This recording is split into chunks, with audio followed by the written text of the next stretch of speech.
Hello everyone, स्वागत है आपका हमारे चैनल पैरास्किल मैड में। और आज का हमारा टॉपिक है बीएससी एमएलटी करने के बाद आपकी सैलरी क्या होती है, इनकम क्या होती है। तो इस तरीके से सभी डाउट्स को क्लियर करेंगे आज की वीडियो को। तो आज की वीडियो को स्टार्ट करने से पहले अगर आप हमारे चैनल पे नए हैं या ऑलरेडी आप हमारी वीडियोस को देखते आ रहे हैं तो हमारे चैनल को सब्सक्राइब करें, बेल आइकन जरूर दबाएं, बिकॉज यहाँ पे मेडिकल और पैरामेडिकल से रिलेटेड वीडियोज आप तक टाइम टू टाइम लाते रहते हैं। तो चलिए बिना समय गवाए स्टार्ट करते हैं आज की वीडियो को। तो देखिए आज का हमारा टॉपिक है बीएससी एमएलटी करने के बाद सैलरी कितनी होती है। देखिए आपको किसी भी फील्ड के अंदर, मेडिकल है पैरामेडिकल कोई भी फील्ड हो, उसके इनकम को जो है कुछ ऐसे फैक्टर्स है जो डिसाइड करते हैं। ऐसा कुछ स्पेसिफिकली नहीं बोला जा सकता कि मिनिमम सैलरी इतनी होती है, मैक्सिमम इतनी सैलरी होती है। किसी भी फील्ड के अंदर ऐसा कोई लिमिटेशन नहीं है, ऐसा कोई पैरामीटर नहीं है जो कि डिसाइड करेगा कि आपकी सैलरी मिनिमम इतनी होगी, मैक्सिमम इतनी होगी। हर फील्ड का एक मिनिमम जो है वो जीरो है, इवन माइनस है, मैक्सिमम जो है लाखों करोड़ों है। बिल्कुल मैं आपको क्लियरली और बिल्कुल फैक्ट ऑथेंटिसिटी के साथ बोलने जा रहा हूं। ऐसा नहीं मैं कुछ भी बोल दूं आपको। मैं ये भी बताऊंगा इस वीडियो के अंदर कि कमाने वाला जो है वो जीरो माइनस भी कमा रहा है, बिल्कुल ही नहीं कमा रहा, और नहीं करने वाला जो है लाखों करोड़ों भी कमा रहा है। तो इनकम को जो है कुछ ऐसे फैक्टर्स हैं जो कि डिसाइड करते हैं। जैसे कि सबसे पहला फैक्टर है आप किस तरीके के ऑर्गेनाइजेशन में आप काम कर रहे हैं। मींस आप कहां वर्क कर रहे हैं, ऑर्गेनाइजेशन छोटा है बड़ा है, वहां वर्कलोड क्या है, क्या काम रहता है, वो सारी चीजें डिसाइड करता है। वहीं दूसरी चीज ये है कि आप कितने स्किल्ड कितने हैं, आपके पास कितना प्रैक्टिकल नॉलेज है, कितना आपको काम आता है, वो भी आपके इनकम को डिसाइड करता है।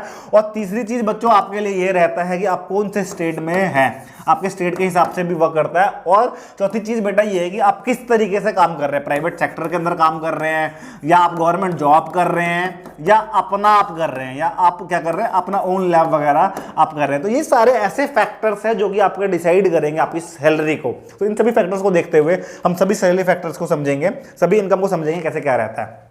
देखिए अगर आपको गवर्नमेंट जॉब बीएससी एमएलटी करने के बाद अगर आप गवर्नमेंट जॉब में लगते हैं तो आपकी इनिशियल स्टार्टिंग सैलरी 35,000 रुपए तक होती है। इसी के जैसे आप एक्सपीरियंस, जिस तरीके से ऑर्गेनाइजेशन चाहे सेंट्रल लेवल का हो या स्टेट लेवल का, उस तरीके का ऑर्गेनाइजेशन में आप काम करते हैं तो उस तरीके से सैलरी 80,000 रुपए तक आपको सैलरी देखने को मिलती है। वो डिपेंड करता है, वेरी करता है टाइम टू टाइम एक्सपीरियंस। जैसे आप फ्रेशर है तो कम सैलरी देखने को मिलता है, बाकी जैसे एक्सपीरियंस गेन करते हैं सैलरी आपको ज्यादा देखने को मिलता है। प्राइवेट सेक्टर के अंदर अगर मैं बात करूं तो प्राइवेट सेक्टर के अंदर बच्चों 20,000 रुपए से आपकी सैलरी स्टार्ट होती है, 50,000 रुपए तक आपकी सैलरी जाती है एज एन फ्रेशर।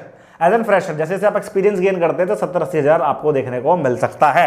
तो ये रही गवर्नमेंट और प्राइवेट की बात। अगर मैं बात करूं अपना ओन लैब वगैरह स्टार्ट करते हैं किसी पैथोलॉजिस्ट से कोलैबोरेट करके या फ्रेंचाइजी वगैरह लेके, तो इसके अंदर अगर मैं टू बी ऑनेस्ट अगर एक फैक्ट बताऊं आपको तो इसके अंदर 1 लाख रुपए से आपकी सैलरी, आपको जो आप इनकम जो रहती है 1 लाख रुपए तक, 1 लाख से स्टार्ट होता है, 4-5 लाख रुपए तक आप इजिली अर्न कर सकते हैं। इजिली बोल तो रहा हूं लेकिन थोड़ा टफ रहता है ऑन सेटअप में। एंटरप्रेन्योरशिप एक खुद में एक कला, एक टैलेंट है। तो अगर आप बिजनेस स्किल आपकी अच्छी है तो लिटरली 4 लाख रुपए तक आप अर्न कर सकते हैं। तो ये तो देखिए, ये तो रही बेसिक चीजें जो आज के टाइम में हैं। लेकिन इसके समझने वाली बात ये है कि अगर आप स्किल्ड नहीं है, ये तो देखिए पॉजिटिव साइड था जो मैंने आपको बताई, जितनी चीजें बताई मैंने, ये पॉजिटिव साइड था। अगर मैं नेगेटिव साइड की बात करूं, नेगेटिव साइड भी बता ही देता हूं आपको। नेगेटिव साइड में बच्चों ये रहता है कि अगर आप स्किल्ड नहीं है, आपने अच्छी नॉलेज नहीं ली, अच्छी जगह से पढ़ाई नहीं करी है, तो आपको दिक्कतें कहां आती है? दिक्कतें यहां आएंगी कि आपको 8 से लेकर 10,000 रुपए तक आपको प्राइवेट सेक्टर के अंदर आपको जॉब करना पड़ सकता है। ये रियलिटी है। तो इस रियलिटी को अगर आप चाहते हैं कि ऐसी रियलिटी ना हो, अगर आप मेडिकल पैरामेडिकल स्टूडेंट है तो हमारा पैरास्किल मैड नाम से एक एप्लीकेशन आपको प्ले स्टोर में मिल जाएगा।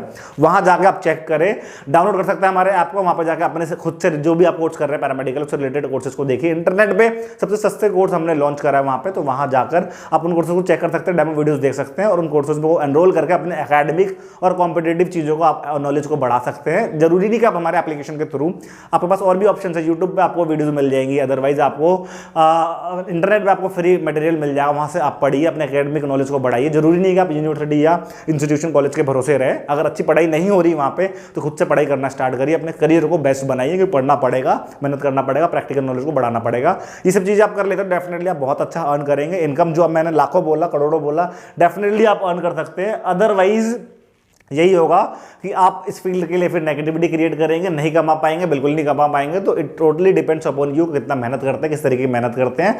तो इनकम जो है वो टोटली डिसाइड, आप मतलब कोई भी एक मिनिमम मैक्सिमम लिमिट कोई सेट नहीं कर सकता। It totally depends upon you, कितनी मेहनत कर रहे हैं, क्या प्रैक्टिकल नॉलेज है, कहाँ वर्क कर रहे हैं, वो सारे फैक्टर्स की मैंने बात कर ली आज की वीडियो में। तो मुझे आशा है कि आपको आज की वीडियो से इन्फॉर्मेशन मिली होगी इनकम इन बीएससी एमएलटी।